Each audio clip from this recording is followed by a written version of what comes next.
نبی اکرم صلی اللہ علیہ وسلم نے ارشاد فرمایا کہ اے لوگوں، عنقریب ایک مہینہ آنے والا ہے جو بڑا عظمت والا، بڑا برکت والا مہینہ ہے،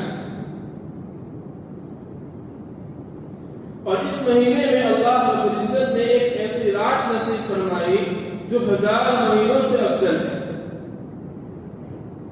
اور اللہ رب العزت نے اس مہینے کے دن میں روزے کو فرض کیا اور اس کی رات میں تراویح کو سنت بنایا۔ اس کے بعد نبی اکرم صلی اللہ علیہ وسلم نے رمضان المبارک کے فضائل اور اس کی خصوصیات بیان فرمائی۔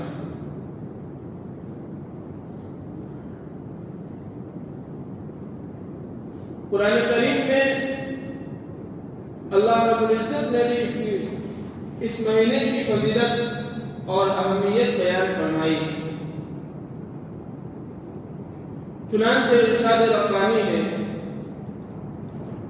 شہر رمضان الذی انزل فیہ القرآن ھدی للناس، کہ رمضان کا مہینہ کہ اس میں اللہ رب العزت نے لوگوں کی ہدایت کے لیے قرآن مجید کو نازل فرمایا۔ قرآن مجید کو رمضان المبارک سے اور رمضان المبارک کو قرآن کریم سے ایک خاص مناسبت ہے، اور یہ صرف قرآن کریم کی خصوصیت نہیں ہے، بلکہ جتنی بھی آسمانی کتابیں اور صحیفے ہیں، تمام کی تمام صحیفے اور کتابیں اسی رمضان المبارک میں نازل ہوئی۔ چنانچہ مفسرین نے لکھا ہے کہ تورات حضرت موسیٰ علیہ السلام کو 6 رمضان المبارک میں عطا کی گئی،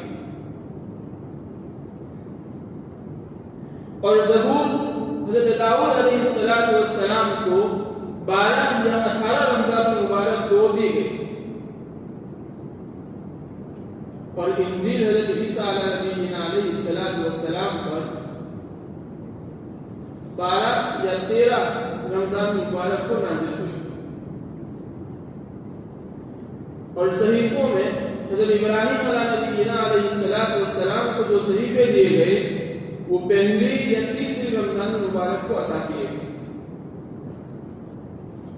اور قرآن کریم جو تمام آسمانی کتابوں کا مجموعہ ہے اور سب سے افضل ترین کتاب ہے، اس کو بھی اللہ رب العزت نے اسی مہینے کے اندر نازل فرمایا۔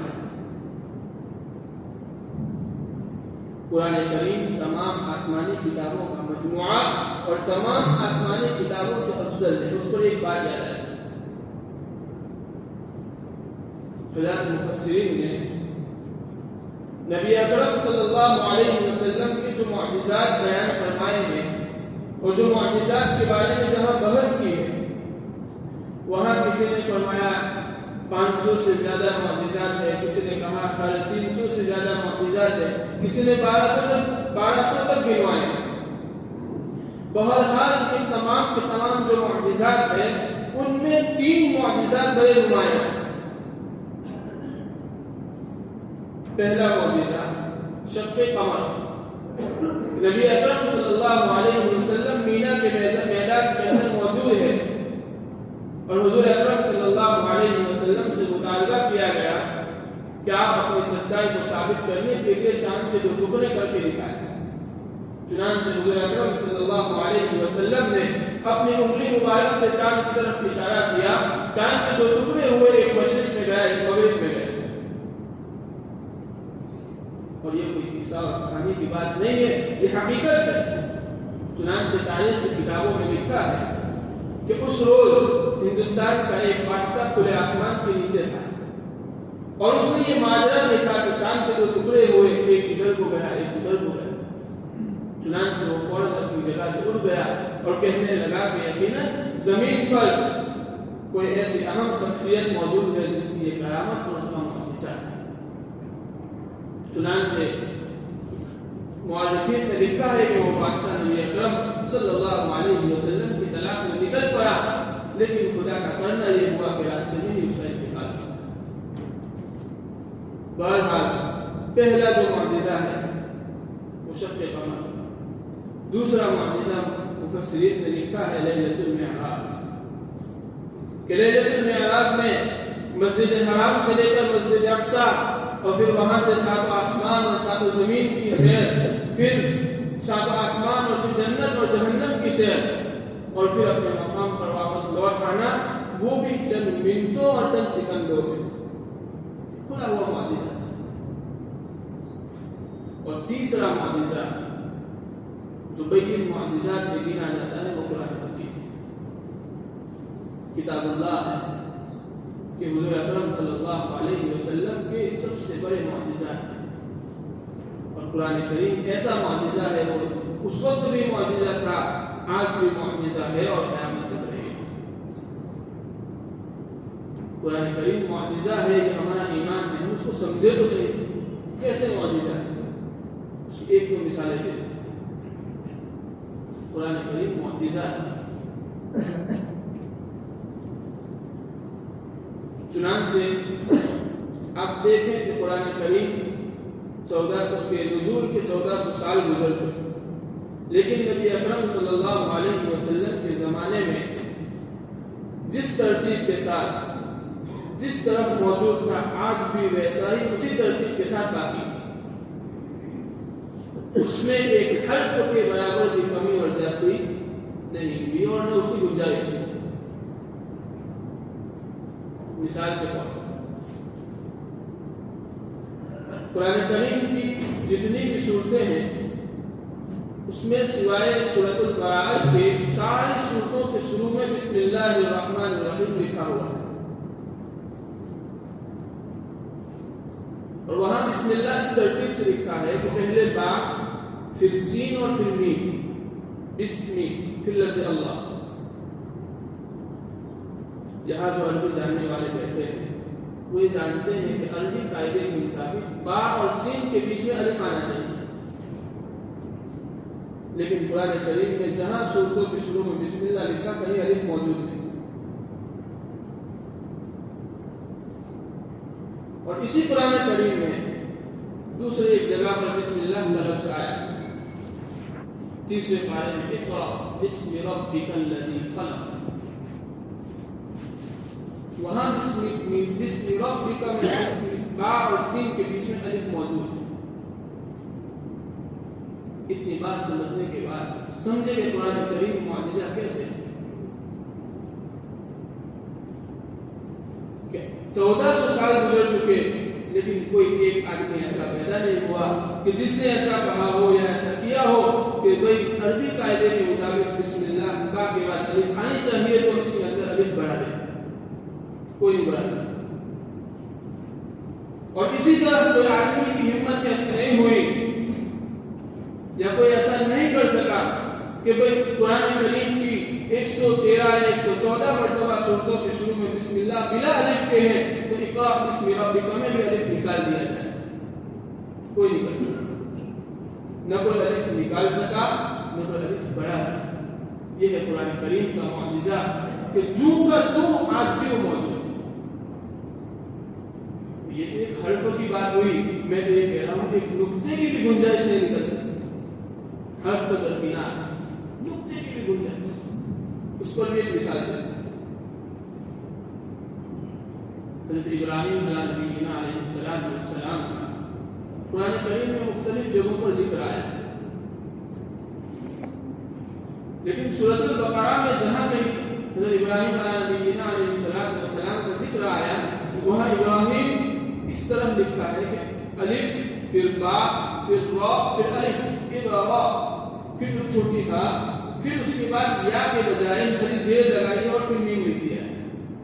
وہاں یا کے نقطے موجود نہیں، سورۃ البقرہ میں لفظ ابراہیم میں یا کے نقطے موجود، اور اس کے علاوہ جتنی جگہوں پر سورۃ ابراہیم حضرت ابراہیم علیہ نبی علیہ السلام کا نام آیا، ہر جگہ یا کے نقطے موجود ہیں۔ یہ اعجاز قرآنی ہے کہ آج تک تو ان نقطوں کو نہ مٹا سکا اور جہاں نہیں ہے وہاں کوئی لا سکا۔ یہ اعجاز قرآنی، یہ قرآن کا معجزہ ہے۔ بہرحال بات لمبی ہوتی چلی جا رہی ہے. فرمایا میں یہ کہہ رہا تھا کہ جیسے قرآن دیگر کتابیں رمضان المبارک میں نازل ہوئی, قرآن کریم بھی رمضان میں نازل ہوا. چنانچہ قرآن کریم کے دو نزول, قرآن کریم 2 مرتبہ نازل ہوا. پہلا نزول لوح محفوظ سے آسمان دنیا تک, وہ اسی رمضان المبارک کے مہینے میں لیلۃ القدر میں اللہ رب العزت نے ایک ساتھ نازل فرمایا. اور قرآن کریم میں 2 آیتیں ہیں جہاں اس کا ذکر ہے. شہر رمضان الذی انزل فیہ القرآن, کہ اللہ نے رمضان المبارک میں قرآن کریم نازل فرمایا, پہلی آیت. اور دوسری جگہ اللہ رب العزت فرما رہے ہیں انا انزلناہ فی لیلۃ القدر, کہ ہم نے قرآن کریم کو لیلۃ القدر میں نازل فرمایا. ان دونوں آیتوں میں جس نزول کا ذکر ہے وہ یہی پہلا نزول. اور دوسری مرتبہ جو قرآن کریم نازل ہوا وہ آسمان دنیا سے نبی اکرم صلی اللہ علیہ وسلم کے جسم اطہر قلب مبارک پر نازل ہوا. وہ 23 سال کے عرصے کے اندر مختلف مقامات میں, مختلف جگہوں پر, مختلف ایام میں نازل ہوا. بہرحال قرآن کریم کو اس مہینے کے ساتھ خاص لگاؤ, مناسبت ہے. چنانچہ قرآن کریم کی تلاوت کو ہمارے اسلاف کا ایک معمول رہا ہے کہ رمضان المبارک میں زیادہ اہتمام کے ساتھ کرتے ہیں. اور کیوں نہ ہوتا کہ حضرت جبرائیل علیہ السلام ماہ مبارک کے اندر نبی اکرم صلی اللہ علیہ وسلم کے پاس تشریف لاتے ہیں اور جتنا قرآن کریم نازل ہوا ہوتا ہے اس کا دور سنا, اور خود نبی اکرم صلی اللہ علیہ وسلم وہ قرآن کا دور جبرائیل امین کو سنا. یہ آج جو قرآن کریم کے دور کی ترتیب ہم رمضان کو بناتے ہیں اسی سے ثابت. اور اکابرین نے اس پر اہتمام اس طور پر کیا ہے کہ بہت سے اکابرین کے یہاں جو ان کے یومیہ معمولات ہوتے تھے اس کو بھی کم کر لیتے تھے اور زیادہ سے زیادہ وقت قرآن کریم کی تلاوت میں مشغول رہتے. چنانچہ حضرت شیخ نور اللہ مرکزہ کے معمولات میں لکھا ہے, آپ دیکھیں خود اپنا معمول لکھتے ہیں کہ رمضان المبارک میں ہر روز ایک قرآن کریم ختم کرنے کا ان کا معمول. اور حضرت ابو حنیفہ رحمۃ اللہ علیہ ہمارے امام ہیں, ان کا معمول یہ ذکر کیا گیا ہے کہ وہ رمضان المبارک میں 61 قرآن کریم ختم کرتے ہیں. 30 دن کے 30 رات کے اور ایک تراویح 61 قرآن کریم ختم کرتے ہیں. قرآن کریم صرف قرآن کتاب نہیں ہے, یہ کلام اللہ ہے. اس سے اللہ کی قربت ملتی ہے, اللہ کا تقرب حاصل ہوتا ہے, دلوں کی صفائی ہوتی ہے, ایمان کا نور بڑھتا ہے. چنانچہ حضرت امام احمد بن حنبل رحمۃ اللہ علیہ امام ہے وقت کے بڑے اللہ والے اور بزرگ, اللہ رب العزت کی 100 مرتبہ خواب میں زیارت کی. جب 100ویں مرتبہ زیارت ہوئی تو پوچھا کہ باری تعالیٰ آپ کے قربت کا ذریعہ کیا ہے, وہ کون سا عمل ہے, وہ کون سی چیز ہے جس سے ہم آپ کے قریب ہو سکے, آپ کا تقرب حاصل کر سکے. جواب دیا گیا کہ قرآن کریم کی تلاوت. امام رحمۃ اللہ علیہ نے پوچھا کہ سمجھ کر یا بلا سمجھے, فرمایا کہ سمجھ کر پڑھو یا بلا سمجھے, بہرحال اللہ کے تقرب کا ذریعہ ہے. یہ ہے قرآن کریم کی عظمت اور رمضان المبارک کے ساتھ اس کا خاص لگاؤ. نبی اکرم صلی اللہ علیہ وسلم نے صحابہ کے سامنے فرمایا تھا قد اضلکم شہر مبارک شہر عظیم جعل اللہ صیامہ فریضہ, اللہ نے اس کے روزوں کو تم پر فرض فرمایا. وقیام لیلہ تطوعا, اور اس کے تراویح کو اس کی رات میں تمہارے لیے سنت بنایا. بہرحال یہ رمضان المبارک قریب آنے والا ہے, ہمیں اس کی تیاری کرنا ہے. اور ہم دیکھتے ہیں کہ ہمارے یہاں شادی بیاہ ہو, کوئی پروگرام ہو, تب بھی وہ مہینوں پہ تیاریاں شروع ہو جاتی ہیں کہ رمضان کا بڑا برکت والا مہینہ ہے, اس کی بھی ہم تیاری کریں. اس کی تیاری کرنے علماء نے 4-5 چیزیں بتلائی کہ اس کے ذریعے ہم اس کی تیاری کر سکیں. پہلی چیز کہ ہم دعا کریں. اور حدیث سے ثابت ہے نبی اکرم صلی اللہ علیہ وسلم سے 2 طرح کی دعائیں ثابت. پہلی دعا کہ نبی اکرم صلی اللہ علیہ وسلم جب رجب کا چاند دیکھتے تو فوراً اس دعا کو پڑھتے اللہم بارک لنا فی رجب و شعبان وبلغنا الی رمضان یا وبلغنا رمضان کہ اللہ رجب اور شعبان میں برکت عطا فرما اور رمضان تک ہمیں پہنچا. یہ دعا ہم نے ہر ایک نے مانگی ہوگی اور ہمیشہ روزانہ مانگنی چاہیے رمضان المبارک. کیوں؟ اس لیے کہ موت کا کوئی بھروسہ کب آ جائے. ایسا بھی ہوا ہے کل سے رمضان شروع ہے, آج اللہ کو پیارا تو ہمیں اللہ سے مانگنا چاہیے کہ اللہ ہمیں رمضان تک پہنچا. اور دوسری جو دعا نبی اکرم صلی اللہ علیہ وسلم سے ثابت ہے کہ جب شعبان المعظم کے آخری ایام ہوتے, رمضان کی آمد ہوتی تو حضور فرماتے اللہم سلمنی لی رمضان وسلم رمضان لی وسلمہ لی متقبلا. اے اللہ ہمیں رمضان المبارک کے لیے سلامت والا بنا دے اور رمضان کو ہمارے لیے سلامت والا بنا دے اور اس کو ہمارے حق میں قبول فرما. یہ دعا ہمیں مانگنی چاہیے. عربی نہ مانگ سکتے تو اس میں مانگے, وہاں نہ ہو تو اردو اور گجراتی کسی میں مانگ سکتے. تو پہلا کام تیاری کریے کہ ہم دعا کریں. اور دوسرا کام یہ ہے کہ سحری اور افطاری میں جو چیزیں ہمیں ضروری ہے یا رمضان بھر کے مہینے کے اندر جو ہماری ضرورت کی اشیاء ہے اگر ہم پہلے سے خرید سکتے ہیں تو اس کو خرید کر فارغ ہو جائے. ضروری چیزوں کی خریداری اس کو خرید کر فارغ ہو جائے. کیوں؟ تاکہ رمضان المبارک کا کم سے کم وقت ہمارا بازار میں گزرے اور زیادہ سے زیادہ وقت قرآن کریم کی تلاوت میں, نوافل میں, ذکر و اذکار میں, دعاؤں میں گزرے. تو دوسرا کام ضروری اشیاء کی خریداری. تیسرا کام کہ جس کے ذریعے ہمیں رمضان المبارک کی تیاری کرنا ہے وہ یہ کہ بہت سے لوگ ہم میں ایک دوسرے سے ملتے رہتے ہیں. بہت سی ملاقاتیں ضروری بھی ہوتی ہیں اور بہت سی ملاقاتیں ایسی ہوتی ہیں کہ اگر ایک مرتبہ کر لی تو مہینے کے لیے کافی ہو جائے گی. تو ایسی ملاقاتوں سے فارغ ہو جائے, ملاقاتیں کر لے, اپنے کام کاج نمٹا لے تاکہ ایک مہینے کے لیے اللہ کے لیے ہم خاص ہو سکیں, یکسوئی کے ساتھ اللہ کی عبادت میں مشغول ہو سکیں. اور چوتھا کام جو علماء نے لکھا ہے کہ حقوق اللہ جو ہمارے ذمہ واجب الادا ہے اس کو ادا کریں. کون سی نماز ہماری قضا ہے اس کو قضا کریں. بہت سے روزے گزشتہ رمضان میں چھپ گئے ہیں اس کی قضا کریں. اگر گزشتہ سال زکات نہیں دی یا کم دی ہے ابھی دینا باقی ہے تو اس کو ادا کر دیں تاکہ نئے سال سے نیا نصاب شروع ہو سکے. اگر قرآن کریم کی تلاوت کی ہے, سجدے کرنا جو واجب ہے باقی ہے اس کو بھی ادا کریں. جتنے بھی حقوق اللہ ہے اس ہم ادائیگی سے فارغ ہو جائیں. اور پانچواں کام حقوق العباد سے ہم فارغ ہو جائیں. جتنے بندوں کے حقوق ہیں اگر اس میں کوتاہی ہم سے ہوئی جیسا کسی کو مار دیا, کسی کی زمین دبا لی, کسی کی در پر قبضہ کر لیا, کسی کی دکان پر قبضہ کر لیا, کسی کا مال ہڑپ لیا, کسی کے بارے میں کینہ ہمارے دل میں ہے, کسی کے ساتھ عداوت اور بغض ہمارے دل میں ہے, تو سارے معاملات کو صاف کر دیں.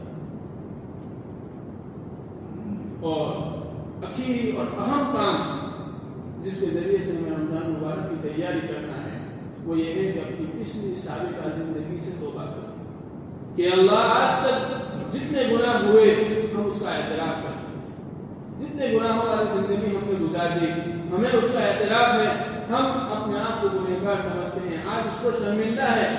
اے اللہ ہمیں ہمیشہ کے لیے معاف فرما اور ہمیشہ کے لیے اس سے دور فرما. تو چوتھا کام ہے. چھٹا کام یہ ہے جو آخری اور اہم ہے کہ ہم توبہ کریں.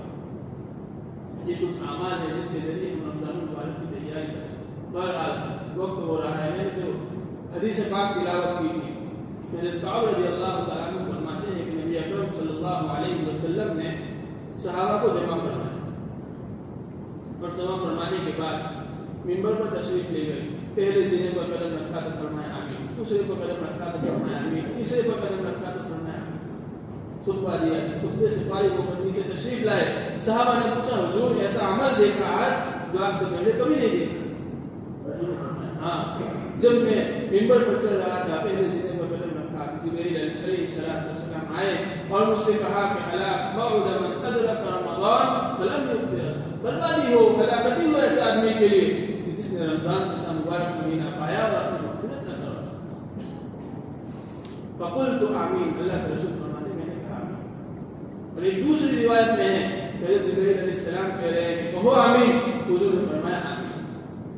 اس سے اس کی سمجھ میں آتا ہے کہ بڑی سخت وعید ہے۔ اللہ رب العزت ہمیں سلامتی کے ساتھ رمضان المبارک کا مہینہ نصیب فرمائے، اس کی قدر دانی کی توفیق عطا فرمائے اور اپنے رضامندی والی زندگی ہم سب کو عطا فرمائے۔